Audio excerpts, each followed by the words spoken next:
Good day. So today I am going to discuss to you about benzene. Before anything else, I would like to discuss to you first what is a benzene. So when we say benzene, it has 6 carbon atoms arranged in a ring figure. So when we say ring figure, closed area siya. For example, mga ganito. This is a 6 carbon atoms arranged in a ring figure. And aside from that, it says here that a benzene is a multiple double bonds. So as you can see, it says here that it's a multiple. So ibig sabihin, hindi lang siya iisang double bond, kundi maraming double bond. And another one, it has a formula of C6H6. Again, let's go back to this figure. So again, it says here that it has a 6 carbon atoms. So we have here 1, 2, 3, 4, 5, and 6. So we have 6 carbon atoms in a ring figure. So right now, ilalagay ko dito yung tinatawag nating multiple double bond. So paano kaya yan siya naka-arrange dito? So actually, madali lang siya. So ganito yung kanyang figure. Hindi lang dalawa, kundi 3 double bonds ang makikita mo sa benzene. Ngayon, ang tanong is, paano ba naging C6H6 yung kanyang formula? Ngayon, remember, every edge is considered as 1 carbon atom. Let's try to check kung meron ba tayong 6 carbon atoms dito. So we have here 1, 2, 3, 4, 5, and 6. So, ibig sabihin, we have 6 carbon atoms. Ngayon, itong double bonds dito, ibig sabihin yan, merong dalawang connection coming from this carbon atom going to this one. So, ibig sabihin, kapag ipa-follow natin yung rule na 4 dapat, meron na tayong automatic na 2. Now, let's try to have the hydrogens here para malaman natin kung totoo bang meron tayong 6 hydrogen bonds dito. Okay, so let's try. Dito na carbon. Try muna natin dito. Dito tayo magsa-start. So, we have here, meron na siyang 2 connections. Isa, dalawa. And then dito, may isa siya. So, ibig sabihin, meron na siyang 3 connections. So, para ma-kompleto yung 4 dapat, ibig sabihin, isang hydrogen na lang yung kailangan niya para makompleto to. The next, proceed tayo with our second carbon dito na side. So, we have here 1, 2, and 3. The same din sa kanina sa kabila. Kailangan na lang para makompleto yung 4 is isang hydrogen. The next, dito tayo sa baba. Again, we have here 1, 2, and 3. 3 connections, the same pa rin, isang hydrogen. Actually, kung titignan mo hanggang sa panghuling carbon atom, tig-isang hydrogen lang yung kulang niya. Ibig sabihin, kung bibilangin natin ulit, we have here 1, 2, 3, 4, 5, and 6. So, it is correct na meron tayong 6 hydrogen and 6 carbon atoms for a benzene. Aside from this structure, in other books, so aside from this structure, you can also see benzene in this figure. So this one is also similar to this one. So they are all just the same. Aside from these figures, this benzene has this special cases. Lalo na kapag may ibang mga nakakabit sa kanya, nag-iiba din yung kanyang pangalan. Instead of benzene, nagiging ganito siya. For example, in this figure, we have this one. As you can see, merong isang nakakonect sa kanya, isang carbon atom here. So that's methyl, right? So instead of saying methyl benzene, ang magiging name nito is toluene.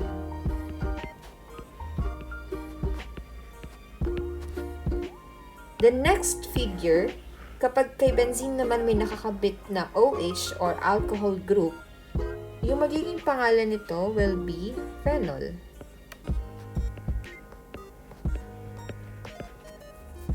And then for the last one, kapag meron namang COOH or what we call carboxylic acid, na functional group ang nakakonect, magiging pangalan nito is benzoic acid.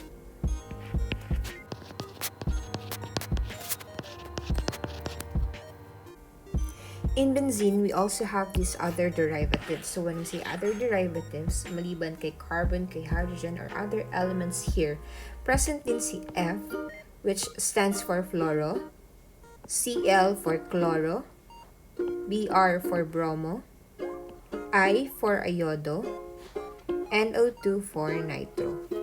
So, ito lang yung tatandaan nyo, kagaya lang din dun sa alkene natin, alkenes and alkyne. Kapag may other derivatives, ito lang yung gagamitin natin. Actually, in naming benzene, masyadong madali lang siya. All you have to do is to memorize or to take note about this special cases. Kapag may isang carbon na nakakonect sa kanya, that's toluene. Pero kapag two carbon atoms na nakakonect sa kanya, like this one, its name will become ethyl benzene. Magiging ganyan yung pangalan niya. Actually, madali lang basahin kapag may nakakabit dito na isang derivatives or it's either kahit isang functional group man lang. Pero kapag meron tayong two alkyl groups or dalawang nakakabit sa benzene, meron tayong special rules kagaya nito. As you can see here, we have ortho, meta, and para. Kapag ilalagay natin siya doon sa ating benzene, ang gagamitin na lang natin is O, M, P. As you can see, meron tayo ditong numbers which is 1 and 2, 1 and 3, and 1 and 4. Itong mga numbers na to dito sa may gilid indicates the location of our alkyl groups or yung mga nakakabit sa ating benzene. So, kapag tinatawag natin siyang ortho or letter O, yung location ng kanyang side chains are in carbon number 1 and carbon number 2. M naman kapag naka-carbon number 1 and carbon number 3.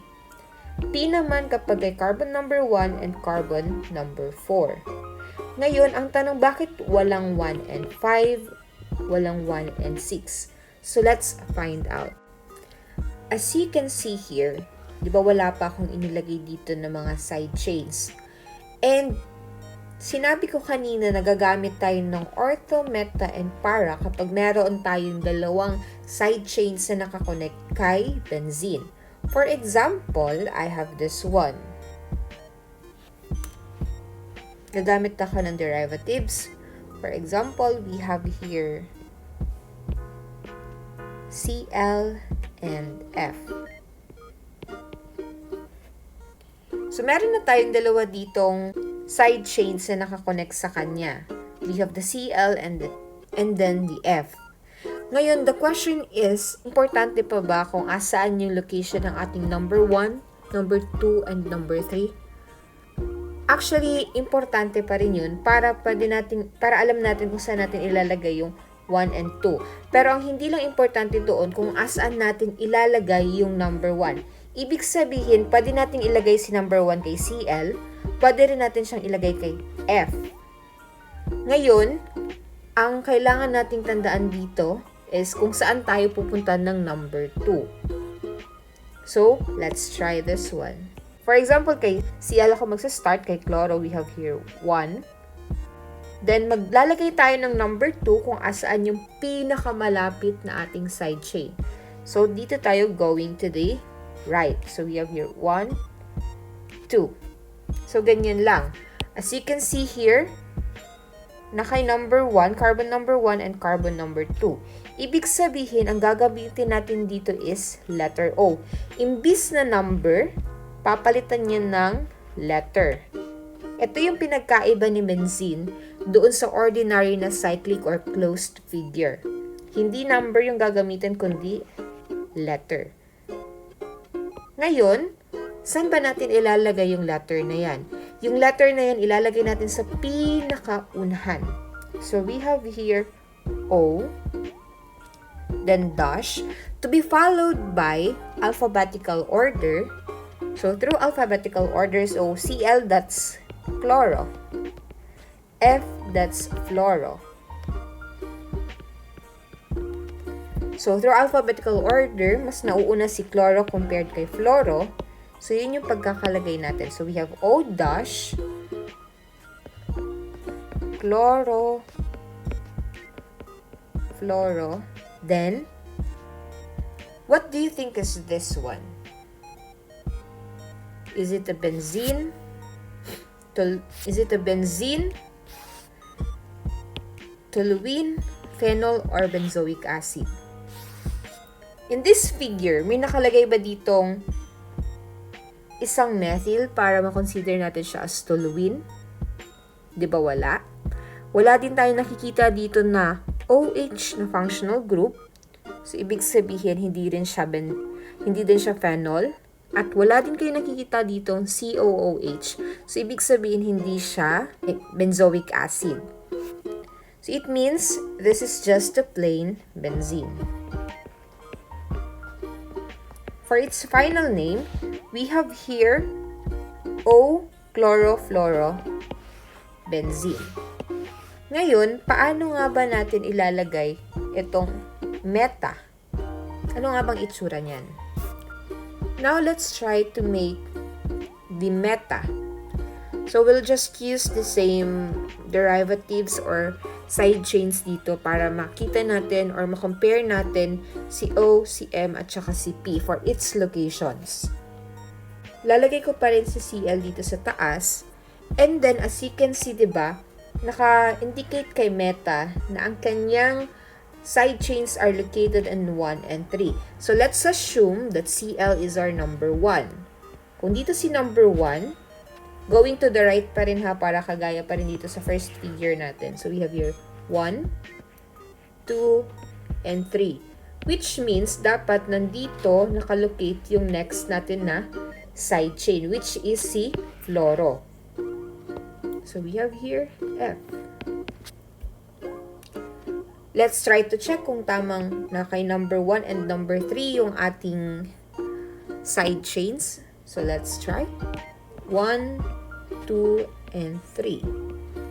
Okay. So, it's just the same dito sa naka-indicate na dapat na kay number 1 and number 3. So, this is what we call M dash chlorofluorobenzene. That's it. Now, let's try naman yung para. According to this one, para is located in carbon number 1 and carbon number 4. Again, let's assume that our Cl is here. Then, we will start counting here number 1 kay Cl, number 2, 3, and 4. So, from this, ibig sabihin, dapat dito nakalocate yung ating fluoro, yung other derivatives natin. Okay. So, let's check kung the same ba doon na kay number 1 and number 4. So, we have here 1, 2, 3, and 4. 1 and 4 daw. So, we have here 1 and 4. So, it's just the same na yung locations niya is na kay number 1 and number 4. The name of this one is P chlorofluorobenzene. So, this is the difference ng tatlong yun. As you can see, pareho silang may derivatives sa Cl and F. Pero ang pinagkaiba lang nila is the locations. And then, instead of using numbers, ang ginagamit kay benzene is letters. Always remember, kapag si O, locations niya kay 1 and 2. Si M, kay 1 and 3. Si P, kay 1 and 4. So, see the locations, right? The question is, bakit nga ba walang 1 and 5? Okay, let's try. What if si number 5 andito? Present si number 5. And then, ngayon, kailangan natin siyang i-name. Kung i-name natin siya, andito yung ating alkyl group, for example, dito tayo magsastart kunwari ng number 1. Always remember, di ba may rules tayo na dapat iikot tayo or dun tayo pupunta kung saan pinakamalapit yung ating next na side chain. So, kung dito yung number 1, tapos andito yung ating next na alkyl group, So, ibig sabihin, dito tayo maglalagay ng number 2. So, mahuhulog siya as number 3. So, ibig sabihin, hindi possible na magkakaroon tayo ng 1 and 5 and 1 and 6. Hanggang 1 and 4 lang tayo. Now, let's try to have this example. Before anything else, let's try to identify first kung meron ba tayong special cases dito. Before we start, let's check first in this figure, alin ba dito yung magiging parent chain natin. Kung toluene ba siya, meron ba ditong isang carbon atom lang na nakakabit sa kanya? So, let's check. Okay, so wala. It's not toluene. Next, meron bang functional group na OH na nakakabit? Walang OH. Next, is there an COOH? Wala. Then let's check, is it just purely benzene? Kung walang kahit na alin dito, ibig sabihin that is considered as benzene. So this one, its parent chain will be just a pure benzene and wala siyang special cases. Itong tatlo kasi dito, they are special cases na nag-iiba yung pangalan. Instead of benzene, nagiging ganito. So this is just a benzene. Next is, ilan ba yung nakakonect dito na side chains? We have here 2. This one and this one. So in this case, are we going to use the OMP? Yes, exactly. Gagamit tayo dito ng OMP. Since we are going to use OMP, we need to identify if what locations yung ating side chains dito. Is it in 1 and 2, 1 and 3, or 1 and 4? Para malalaman natin yung letter yung gagamitin natin. So, in this case, kapag meron ditong dalawang alkyl group, ibig sabihin nun, we can start number 1 kahit saan natin gusto. So, let's try what if here tayo magsa-start. We have here 1, 2, and 3. As you can see, our side chains are located in carbon number 1 and carbon number 3. Kapag meron tayong carbon number 1 and number 3, that's letter M. So it means yung pinakaunang letter ng ating ng ating figure here is letter M, then dash. The next is we need to identify kung ano yung names ng ating side chain. So, sa number 1, meron tayong 2 carbon atoms. So, you have here 1 and 2. So, that's ethyl. So, carbon number 3, we have here 1, 2. So, that's ethyl again. Kapag meron tayong magkapareha dito, so, ang pangalan niyan, we have diethyl benzene. Okay, that's it. Now let's try another example. Let's have this another example. First thing na gagawin natin is to identify kung considered ba siya na may special cases or may another name siya instead of benzene. So let's check if meron bang isang methyl na nakakabit dito. So let's check. Okay, so pareho silang may methyl na nakakabit. So therefore, its parent chain is toluene. So let's write it down. We have toluene. The next is we need to identify the location of our side chains. Connected siya dito and connected siya dito. So sa magkabilaan siya. So let's try to locate if it's in 1 and 2, 1 and 3, or 1 and 4. Dito tayo magsa-start yung number 1. Pwede rin dito ha. Pero dito lang magsa-start. So we have here 1, 2, 3, 4.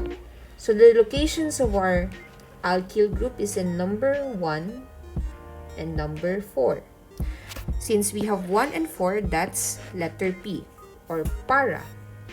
So let's name this one. We have here P.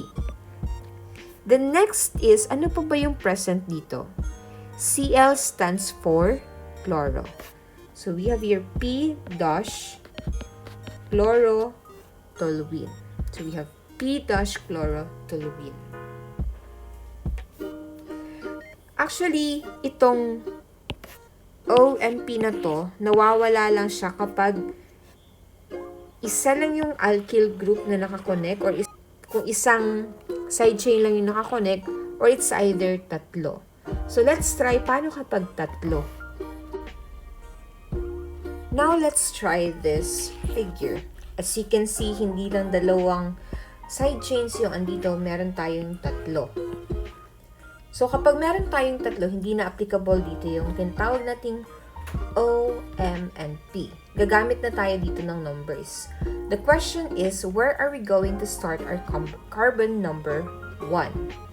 So, in this case, parang kagaya pa din siya dun sa ibang rules natin na magsa-start tayo ng number 1 through alphabetical order. So, through alphabetical order, we have here C stands for chloro, N, nitro, Br for bromo. So, obviously, sa letter B, yung mas nauuna. So, ibig sabihin, dyan natin ilalagay yung ating carbon number 1. Then, next is yung carbon number 2 natin. Dapat siya yung pinakamalapit na side chain. So, we have here, dito tayo kay nitro. So, we have here 2 and 3. So, right now, na-identify na natin yung locations ng ating alkyl group. So, ibig sabihin, magsa-start na tayo ng naming. So, ngayon kapag magni-naming tayo, through alphabetical order pa rin. So, we have here 1 dash bromo. Sunod kay bromo, we have chloro. So, we have here 3, yung location niya, then dash chloro, then dash yung location ni nitro, which is kay number 2, then dash nitro benzene. Kasi wala namang ibang derivatives or any special cases dito. So, benzene lang siya. Okay, so that's it.